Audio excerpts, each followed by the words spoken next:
It's just like dipping your toes into the water of lashes.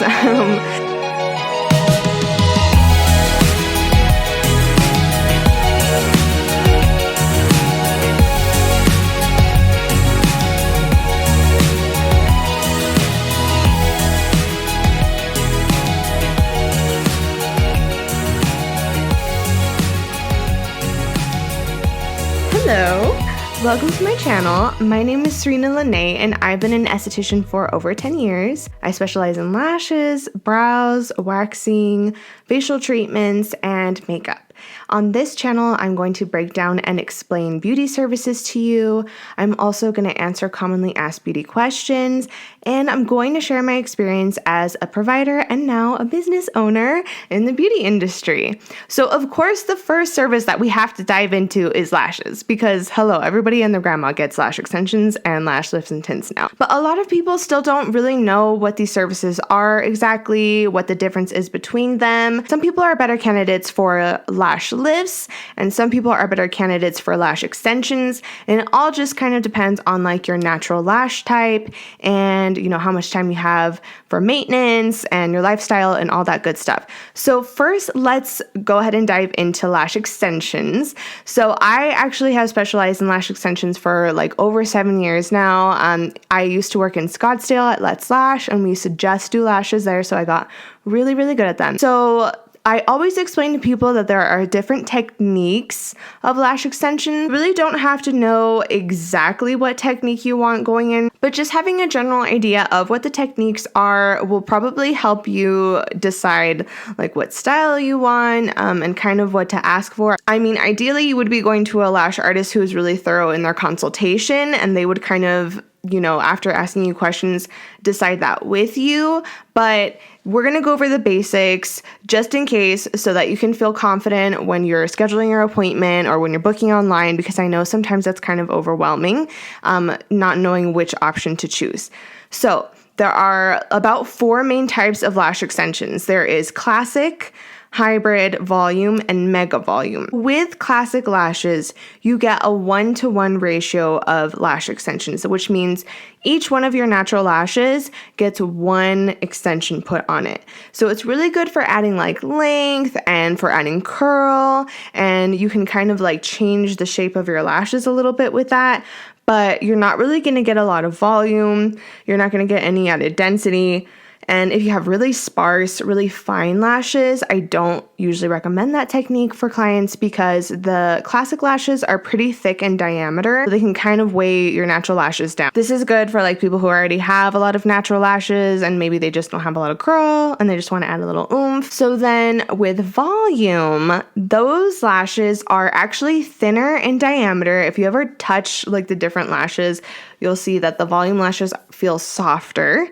And usually a lash artist will create little fans of like 2 to 7 lashes or however many as they're going and put a little fan on each one of your natural lashes. That's why volume lashes usually cost a little bit more. They take a little bit extra time because the lash artist is having to build those fans as they go, unless they buy pre-mades, which are more expensive, so that would also add to the cost of the service. So volume lashes are obviously really good for adding volume and density. I recommend volume for everyone because they're really lightweight, they're really soft and fluffy. You can kind of get away sometimes with going a little bit longer in between your fills with volume because the fans kind of like spread out. But then I have some clients that say that they don't really like when little fans fall. If you don't have a lot of lashes, then when a fan falls, sometimes it's like, oh, like a big chunk is missing. So it really just depends on your natural lashes. And then hybrid is a mixture of both of those techniques. So some of your lashes are going to have the classic, which is 1 extension, and then some of your lashes are going to have little fans on them. So I always recommend this technique to anyone who's like, I just want a little bit more volume, but nothing like crazy. Hybrid is a really safe bet. It's just like dipping your toes into the water of lashes. And it's really good, obviously, too, if you have like thinner lashes, if you have finer lashes, than just the straight classic would be. Mega volume is the same as regular volume. It's just that the lashes are a lot thinner in diameter. So you can put like an obnoxious amount of lashes in a fan.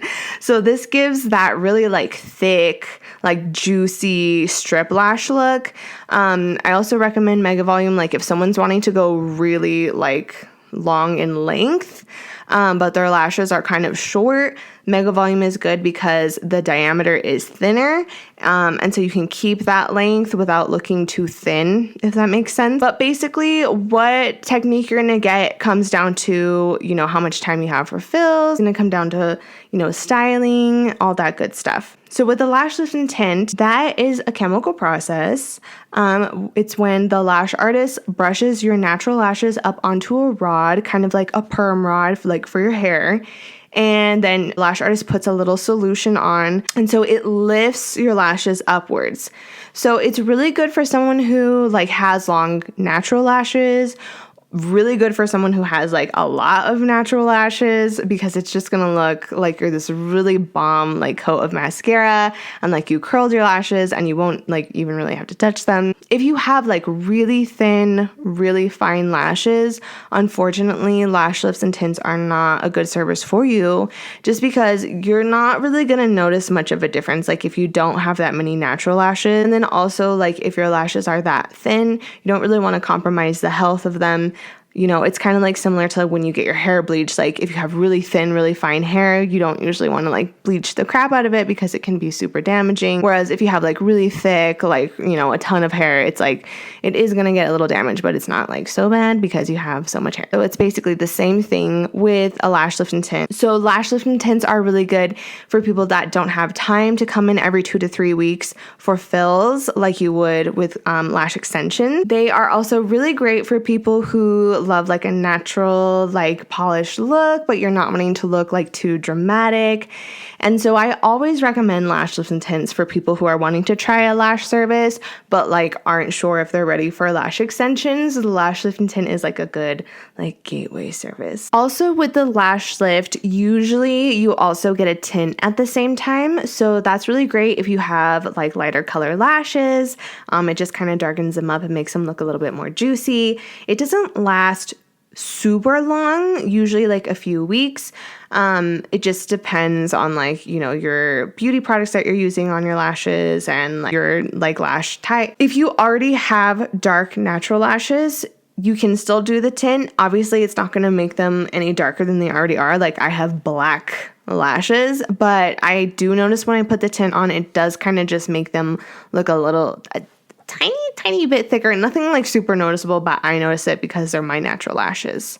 So with both of these services, the lash extensions and the lash lift and tint, you are going to have to be able to lay down for at least an hour to get these services done. So I'm always very realistic with people. If you're thinking about getting lash extensions, but you're not a person who can lay still, probably not a good service for you. The lash lift you might be able to get away with because it's usually every 4 to 8 weeks is how far you go in between services. So if you can come in and bring your AirPods and listen to a podcast and just chill and relax, that's a lot easier for people to do. But yeah, if you can't lay still, really think deeply if you want lash extensions, because if you're moving, if you're talking, it's harder for the lash artist to place the extensions properly, and you're just not going to get the best lashes. You're probably going to have poor retention, which means they're not going to last very long. So just definitely something to think about. I mean, there are some really beautiful strip lashes out on the market nowadays, and I know they even have the magnetic ones. So I mean, it's, not all hope is lost if you can't lay still for lash extensions. You can probably just do strips. And I know it's a bummer, but also if you're thinking about getting lash extensions, I always tell people to remember that you are going to have maintenance. Just like when you're getting nails done, you need to come in for a fill. You need to set aside that time that you scheduled for your fill to be there for the full time. Because, in the past, I have had clients who constantly only were available for pieces of their fill. And, your lash artist can only work as quickly as they can. Your lash artist needs that time to be able to do your lashes properly. So something to keep in mind if you are thinking about getting them. Just make sure you're ready for the commitment and the maintenance. These are both really great services if you're wanting to cut time in the mornings when you're getting ready, if you just kind of want to wake up and like be ready to go and always look kind of like polished and put together. I highly suggest lashes. They're like my favorite. If you found this video helpful, please like this video and subscribe to my channel because I will be breaking down more services. And if you have any questions, please leave them in the comments. Thank you so much for watching and have a beautiful rest of your day.